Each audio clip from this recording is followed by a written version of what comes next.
We're going to be doing a quick comparison on the G5 series projectors that we offer here at Lightwerkz. First and foremost, you got the G5-R on the left-hand side. It's got the threaded shaft, really easy to install on majority of models. People really like the ease of the installation. It's got a clear lens, standard 3-inch size. Shield is a thin, flat shield. It doesn't have any curve to it, like you see on the D2S 4.0 by Morimoto, but overall, as a projector, it does share the same characteristics as far as mounting points. So if you're concerned if one fits the other, you have no problems there. The mounting points are the same, and the overall size and dimensions of the projector are the same. Next, over to the right in the middle, you got the G5-EX. A lot of people want to know what the differences are between these three projectors. They all have G5 in the name. Well, they all share the same body, as mentioned. The G5-EX and the EXL, they got the blue tinted lenses, so you can see I'm trying to capture that on camera right now. It's not too obvious. When the light's on, it's a little bit more obvious, or when the sun hits it, you can totally see it, but it kind of does fly under the radar. Now, these two, EX and the EXL on the right, are pretty much the same unit. The EXL does have a little bit of a stronger intensity area. It is pretty much the brightest projector on the market at this time, and it's characterized by its large lens. So you can see it's got a 3.2-inch size lens versus the 3-inch lens found on the EX. But both of those projectors have the standard bulb holder with no threaded shaft. So it's going to be nut and bolt installation. You can epoxy the projector in. You will not be able to thread mount this projector in. We're going to do a quick Lux comparison. I mean, going from left to right, the intensity does increase throughout the range, and you're going to be able to see. And one last note about the shields.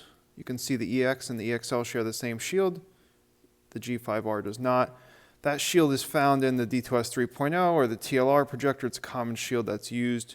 The bowl's a little bit different as well. You can see on the top, it's got no ridges on the bowl on the EX and the EXL, but on the G5-R, you have a little bit of those teeth up top there. We're going to turn them on for you, do some Lux testing. We're going to do G5-R first and the G5-EX.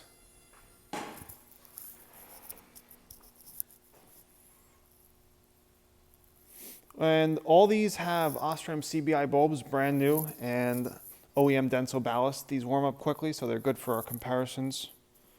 And the G5-R, that's the most commonly used right now. It's got a nice, large, wide intensity area. So you can see that hotspot is not really overly centralized. It does span out to the left and right. Unlike the EX and the EXL, you're going to see it's a little bit more centralized. So it's going to give you more intensity zone.